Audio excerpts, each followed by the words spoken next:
Class 10 science chapter 1 chemical reaction and equations.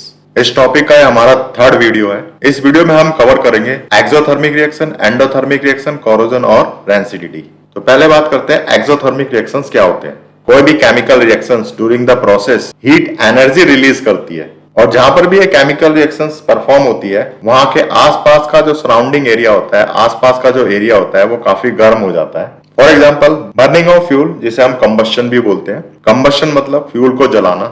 Methane gas को in the presence of oxygen burn करते हैं तो carbon dioxide, water और heat release होती है।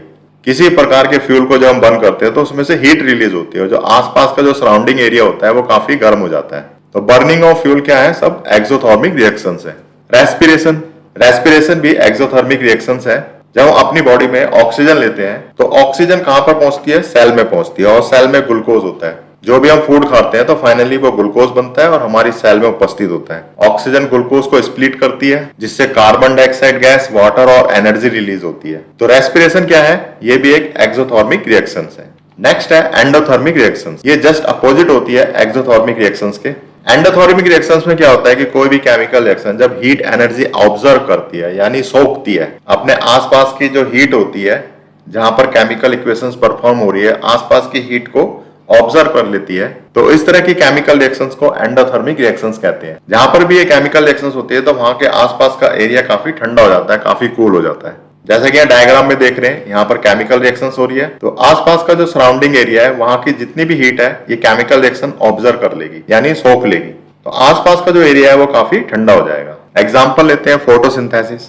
ड्यूरिंग द फोटोसिंथेसिस जितने भी प्लांट्स होते हैं कार्बन डाइऑक्साइड, वाटर और सनलाइट को ऑब्जर्व करके अपना फूड तैयार करते हैं जिसको ग्लूकोज कहते हैं और इस प्रोसेस में ऑक्सीजन भी रिलीज होती है। तो प्लांट क्या करते हैं, कार्बन डाइऑक्साइड लेते हैं और ऑक्सीजन रिलीज करते हैं। इस प्रोसेस के अंदर प्लांट्स द्वारा सनलाइट ऑब्जर्व की जाती है। तुमने देखा होगा कि जहां पर प्लांट होते हैं, पेड़ पौधे होते हैं, तो वहां का जो आसपास का सराउंडिंग होता है, एरिया होता है, वो काफी कूल होता है, काफी ठंडा होता है। तो इसका कारण यही है कि जो प्लांट्स होते हैं आसपास की हीट को ऑब्जर्व कर लेते हैं। डीकम्पोजिशन ऑफ कैल्शियम कार्बोनेट, किसी भी कैल्शियम कार्बोनेट को हीट करने पर कैल्शियम कार्बोनेट हीट एनर्जी को ऑब्जर्व कर लेता है और कैल्शियम ऑक्साइड और कार्बन डाइऑक्साइड रिलीज करता है। तो डीकम्पोजिशन ऑफ कैल्शियम कार्बोनेट ये भी एक एंडोथर्मिक रिएक्शन है। What is corrosion? कोरोजन क्या है? Slow destruction of metals due two reactions with moisture, oxygen, acids और सॉल्ट्स। जितने भी मेटल्स होते हैं अपने आसपास मॉइस्चर, ऑक्सीजन, एसिड और सॉल्ट के साथ रिएक्शन करके धीरे धीरे खराब होने लगते हैं। तो इस प्रोसेस को हम बोलते हैं कोरोजन। जैसे आयरन पे जंग लगना यानी रेडिश ब्राउन कोटिंग चढ़ जाना। कॉपर के ऊपर ग्रीन कोटिंग, ग्रीन कोटिंग जिसे बेसिक कॉपर कार्बोनेट बोलते हैं। तो कॉपर के ऊपर ग्रीन कोटिंग का चढ़ना यानी कॉपर क्या होता है, कोरोड हो रहा है, धीरे धीरे खराब हो रहा है। सिल्वर के ऊपर ब्लैक कोटिंग, ब्लैक कोटिंग को सिल्वर सल्फाइड बोलते हैं। तो सिल्वर के ऊपर ब्लैक कोटिंग का चढ़ना मतलब सिल्वर का कोरोजन। तो कोई भी मेटल जो धीरे धीरे खराब होने लगता है उस प्रोसेस को बोलते हैं कोरोजन। तो यहाँ पे डायग्राम में देख रहे एक मेटल है, इस पे रेडिश ब्राउन कोटिंग यहाँ पर चढ़ी हुई है। तो ये रेडिश ब्राउन कोटिंग क्या है, रस्ट यानी जंग। लोहे के ऊपर इस तरह से जंग लगना। रस्टिंग ऑफ आयरन यानी आयरन के ऊपर जंग लगना।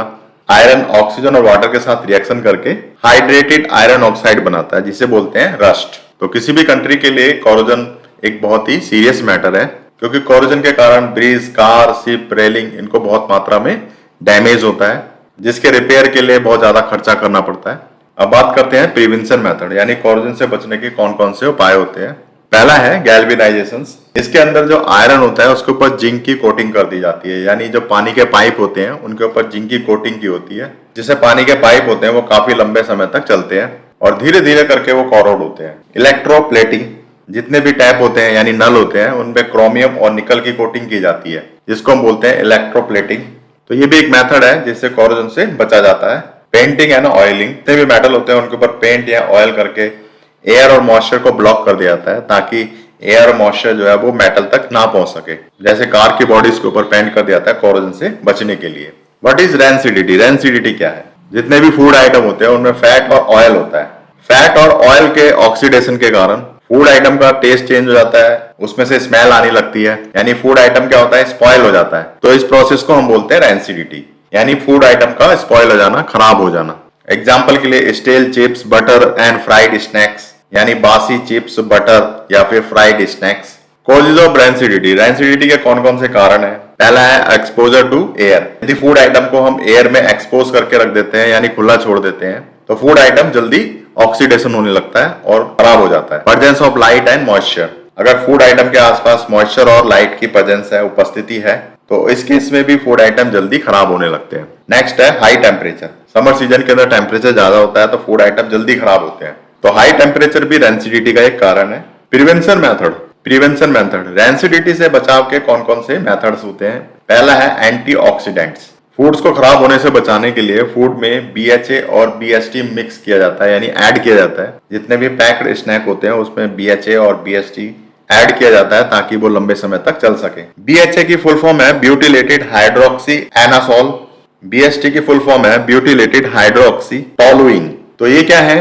सिंथेटिक एंटीऑक्सीडेंट्स हैं। एयर टाइट कंटेनर, तो इस तरह के स्टील के कंटेनर हमने घर में देखे हैं जिनका जो ऊपर का ढक्कन होता है काफी टाइट होता है जिससे कि फूड आइटम ऑक्सीजन के साथ एक्सपोज ना हो सके। तो एयर टाइट कंटेनर भी क्या करते हैं? फूड आइटम को ऑक्सीडेशन से बचाते हैं। Flushing with nitrogen gas, chips के पैकेट के अंदर नाइट्रोजन गैस भरी हुई होती है, ऐसा इसलिए किया जाता है ताकि जो ऑक्सीडेशन की प्रोसेस है उसको स्लो किया जा सके और जो फूड आइटम है वो लंबे समय तक चल सके। नेक्स्ट है रेफ्रिजरेटर, तो रेफ्रिजरेटर भी क्या करता है? जो ऑक्सीडेशन की प्रोसेस है उसको स्लो कर देता है जिससे फूड आइटम लंबे समय तक चल सकते हैं। तो ये था रैंसिडिटी के बारे में।